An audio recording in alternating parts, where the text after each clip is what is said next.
আমরা কিছু কাজ করবো না, এবার তো কান্দে তো বললাম, আগামীতে আমি আর করবো না। আমি প্রতি বছর 10-12 ভাই পেঁয়াজ লাগাই, আগামীতে 100 টাকা আমি লাগাবো না। পেঁয়াজ করি বা কি লাভ, রসুন করি বা কি লাভ, সহজ গমরে কোন জিনিসের মধ্যে লাভ হইতেছে? এখন রসুন বর্তমান বাজার 2025 টাকা বিক্রি হইতেছে। রসুন দেশে আছে কয় ভাই? নাই দেশে, বুঝলাম রসুন নাই, তাহলে এবার এত দাম কম হইলে কোন জন্য? বুঝতাম যে রসুন 1 মণ 5,000 টাকা দেশে নাই। রসুন তো দেশে মাঠ এই মাঠে আপনি গড়েন, এই মাঠে কয়েক হাজার বিঘা জমি আছে, আপনি গড়েন দেন তো 5-6 রসুন পান নাকি? তারপরে রসুনের দাম নেই, সহজ নাই, সহজের দাম নাই কেন?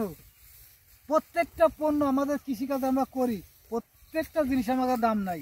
সার ওষুধের দাম তোমাকে কম নেয় না। এক পাখি আপনি পেঁয়াজ করেন, রসুন করেন, ওষুধ কিনবা যান 1000-1200-1500 টাকা ওষুধ লাগে, অথচ আপনি কোনো মূল্য পাচ্ছেন না।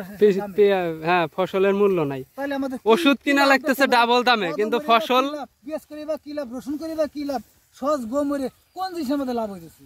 কোন জিনিসই লাভ? আমার খালি পেঁয়াজ না, পেঁয়াজ বলে কোনো কথা না। আমরা কোনো রসুন দাম পাইতেছি, কোনো গমে দাম পাইতেছি, আমরা কোনো সহজে দাম পাইতেছি, কোনো আমরা দাম পাইতেছি। তো ভিউয়ার্স দেখতে পাচ্ছেন যে একটাই অনুরোধ, সার ওষুধের দাম করে প্রত্যেকের একটাই আবেদন আমার, ভাই আপনাকে কিছু কাজ করবেন না। মরে তোমরা গেছি বাঙালি, আমরা যারা সাধারণ করি মস্ত মারা গেছি, মরে দেই শেষ মরে, আমরা কিছু কাজ করবো না। এবার তো কান্দে তো বললাম, আগামীতে আমি আর করবো না। আমি প্রতি বছর 10-12 ভাই পেঁয়াজ লাগাই, আগামীতে 100 টাকা আমি লাগাবো না, ইনশাল্লাহ মরে যাবো। তো ভিউয়ার্স দেখতে পাচ্ছেন যে কৃষকের যে আবেগ প্রকাশ করতেছে, উনি 10-12 পাখি জমি করছে কিন্তু পেঁয়াজের দাম নাই। এত টাকা এক এক পাখি জমিতে 30,000, 40,000, 50,000 টাকা খরচ করে এখন যদি দাম না থাকে, সার কিনতেছে ডাবল দামে, ওষুধ কিনতেছে ডাবল দামে, তেল জমিতে সেচ দিবি, তেল কিনতেছে ডাবল দামে, কিন্তু পেঁয়াজের দাম কমতেছে, পেঁয়াজের দাম অর্ধেক। গত বছর 3,000, 4,000 টাকা, এবছর 1,000 টাকা।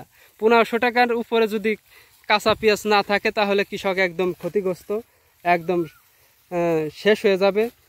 দেখতে পাচ্ছেন যে পেঁয়াজের কোয়ালিটিগুলা একদমই, কালার অনেক সুন্দর হয়েছে কিন্তু ফলন বেশি ভালো হয় না। এগুলো আগর পেঁয়াজ, আর যারা নামি পেঁয়াজ লাগাইছে তাদের কথা আর কি বলবো, তাদের কথা বলার মতো সেরকম ভাষা নাই।